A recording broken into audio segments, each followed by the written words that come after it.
BBC আন্তর্জাতিক সংবাদে আপনাদের সবাইকে স্বাগতম। এই মুহূর্তে আমাদের হাতে এসে পৌঁছানো ইরান, যুক্তরাষ্ট্র এবং ইসরায়েলের সকল ধরনের যুদ্ধের নতুন আপডেট আপনাদেরকে জানিয়ে দিব। শুরুতেই থাকবে সংবাদ শিরোনাম, এরপর বিস্তারিত।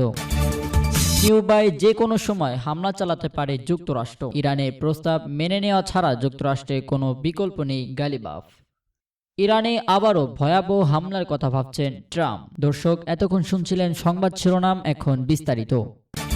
শুরুতেই জানিয়ে দিব, কিউবায় যে কোনো সময় হামলা চালাতে পারে যুক্তরাষ্ট্র। কিউবায় যে কোনো সময় হামলা চালাতে পারে যুক্তরাষ্ট্র। মার্কিন প্রেসিডেন্ট ডোনাল্ড ট্রাম্প এবং পররাষ্ট্রমন্ত্রী মার্কো রুবিওর মন্তব্য থেকে এমন আভাস পাওয়া গেছে বলে জানিয়েছে সংবাদ মাধ্যম এক্সওয়াস। মঙ্গলবার 12ই মে এই প্রতিবেদনে সংবাদ মাধ্যমটি এই তথ্যটি জানিয়েছে। প্রতিবেদনে বলা হয়েছে, প্রেসিডেন্ট ট্রাম্প কিউবায় সরকারের উপর চাপ বৃদ্ধি করেছেন, আর তিনি দেশটিতে হামলার যে হুমকি দিচ্ছেন সেটি বাস্তবে রূপ নিতে পারে। 1962 সালে তৎকালীন সোভিয়েত ইউনিয়ন ও বর্তমান রাশিয়া কিউবায় পারমাণবিক মিসাইল মোতায়েন করে, যা জানতে পারে যুক্তরাষ্ট্র। এরপর তারা কিউবার উপর নো অবরোধ আরোপ করে নিজেদের ভূখণ্ড থেকে কিউবার কাছে হওয়ার পারমাণবিক মিসাইল মোতায়েনকে নিজেদের জাতীয় নিরাপত্তার হুমকি হিসেবে দেখেছিল যুক্তরাষ্ট্র। এখন ট্রাম্প যদি দেশটিতে হামলা চালান, তাহলে 1962 সালের পর দুই দেশের মধ্যে এটি হবে সবচেয়ে বড় দ্বন্দ্ব।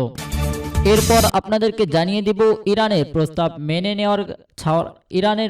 মেনে নেওয়া ছাড়া যুক্তরাষ্ট্রের কোনো বিকল্প নেই, গালিবাফ। যুক্তরাষ্ট্রের সঙ্গে সংঘাত নিরসনে তেহরানের 14 দফা প্রস্তাব মেনে নেওয়া ছাড়া যুক্তরাষ্ট্রের কাছে আর কোনো বিকল্প নেই বলে মন্তব্য করেছেন ইরানের সংসদ স্পিকার মোহাম্মদ বাগের গালিবাফ। সামাজিক যোগাযোগ মাধ্যমে দেওয়া এক পোস্টে গালিবাফ বলেন, চলমান সংঘাত নিরসনে ইরানের 14 দফা প্রস্তাব মেনে নেওয়া ছাড়া যুক্তরাষ্ট্রের কাছে আর কোনো কার্যকর বিকল্প নেই। তিনি বলেন, 14 দফা প্রস্তাবে বর্ণিত ইরানি জনগণের অধিকার মেনে নেওয়া ছাড়া আর কোনো বিকল্প নেই। তিনি আরো বলেন, অন্য যে কোনো পন্থা সম্পূর্ণ নির্মফল হবে। একের পর এক ব্যর্থতা ছাড়া আর কিছুই নয়। তারা যত গড়িমসি করবে, আমেরিকান করদাতাদের এর জন্য তত বেশি মূল্য দিতে হবে।